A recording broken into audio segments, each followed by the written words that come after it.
Welcome again to the Natural Balance Hoof Care Corner. Today we're going to go around the horse a little bit and show you some positioning things that are important for you as well as the horse, and positioning yourself in and around the horse, how to ask them to pick up their legs and feet in a safe and prudent way, as well as to make it comfortable for the horse as well as for you working on the horse. Best approach, rather than to approach them from the front, I usually will approach them at the withers. And if you look at horses in the pasture, they groom each other, and this is a friendly position for each of them. So I usually find myself best to approach them from this particular point of view. It leaves you good access to the front leg, if that's the leg that you choose to pick up first. And I always like to let them know that I'm going to be picking up the leg, and if you use the same approach all the time, you'll find that they'll get ready for you and they'll be prepared. So I run my hand down their leg on the outside edge, and obviously this guy has had his feet picked up a lot. Run my hand down the outside, and when I reach around the inside, in most horses will automatically pick up their leg. If they're reluctant to pick up the leg, I usually will place my finger right inside and underneath of the flexor tendon, and then just squeeze with my fingernail or the tip of my finger just a little bit, just to help give them a little encouragement to get that foot picked up. Mind you, this is a pretty small horse and he's going to be a little difficult to get under. So I usually will clean the foot roughly before I get under there. And again, because he's small, I have to get down very low underneath of him. I don't want to put him into a situation where I'm going to bend his leg out here. You can see him already objecting. His head's starting to move. He's moving his hind legs. He's trying to find a position closer to me so that I'm not twisting his leg. And try to be aware of those things, because this is how a lot of those problems start. So when that happens, I push my body back underneath. Now you notice I'm in somewhat of a contortion position here, which is uncomfortable for me. But it's more important that you make the horse comfortable, simply because they're going to stand a lot better for the duration of time. I find it's very good to take short spurts, take short sessions while you're underneath of them. If you're underneath with them, with their leg between your knees, it's important to get under there, do the job that you set out to do, clean the foot one session, maybe put the foot down. If you're going to exfoliate it, then make that be your next session.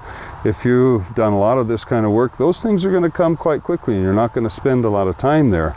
But if you're just beginning, then you'll want to be considerate of the horse's cramped position, because in the long run, you're going to suffer for it. So making the horse comfortable is very, very important. I'll move to the hind leg now and show you what we do there. Same thing is true.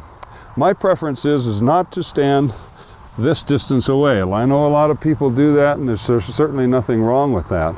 My preference is to stay close to the horse. If you look at the way my legs are positioned relative to theirs, you'll find that if this horse did decide to kick me, he would kick back here and my leg would bend and I would be out of the way. I always maintain body contact, never lose contact with the horse, but I stay close to him, because it can't really hurt you very hard if you have that type of horse.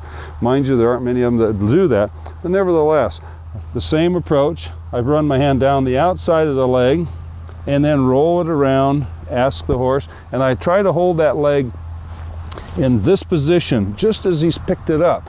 I'll reach my hand around and I'll grab that foot. Again, I'm staying close to the horse. So get in a position where you're not going to be thrown off, and then hold that foot right there, and then as best you can pull the leg straight back. Horses don't like to have the foot pulled out here. You see how he's objecting to that? He's a very gentle horse, but it's hard on their hips right up here on top. When you pull that leg out like that and you walk around with it, you see how he's resisting, because he's actually pretty healthy up there, but there's a lot of older horses that will just give you a lot of static when you start to pull that leg around.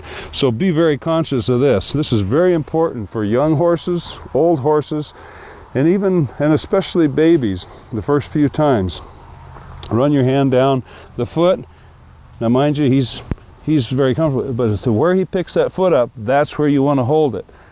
right there for a second. Get yourself in a position where you can support them, and then just pull that foot back, set underneath of them, and you can move that foot back quite a ways. If they're reluctant, you'll have to be up here, but eventually they'll let you pull that foot back just a little bit farther.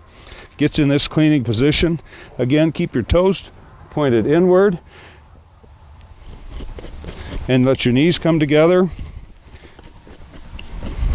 and there you are.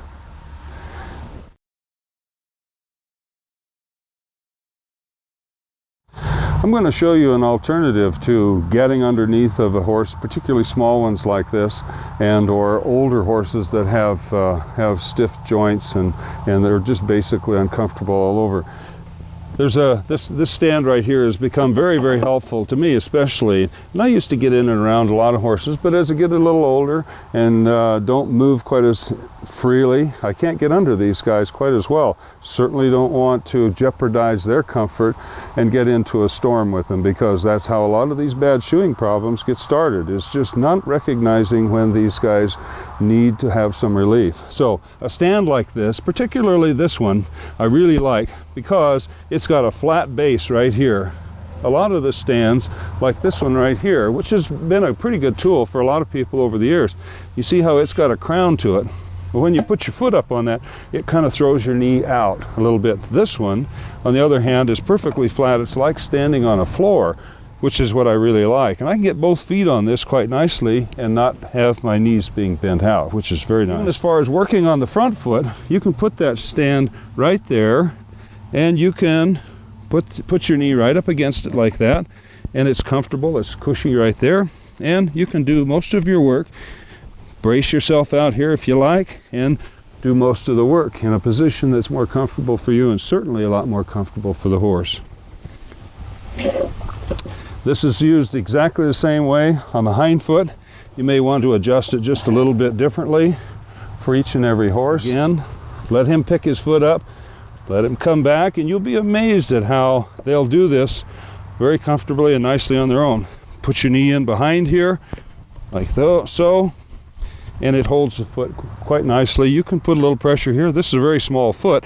It kind of wobbles around in there a little bit, but the fact is that you can hold it, and when you get ready to do your rasping, it stays pretty nice and solid. So nipping and rasping, the most important thing is that the horse is comfortable, and that's going to make the job a lot easier for you as well as it is for the horse. So those are two little tools that are very nice to have. Comes with a foot peg, and again, it's adjustable. You take a small horse like this, you probably don't want to put it up too high. When it comes time to finish the foot off in front, it's a matter of just pulling the foot up and let him find a comfortable zone. It's kind of like a stick shift transmission. Find out where that neutral position is. Horse will be comfortable with that. Then you have a nice strong surface here to finish the foot with. Again, it's a matter of making it comfortable for the horse so that it'll be comfortable for you. So thank you very much for your time, and we'll see you next week.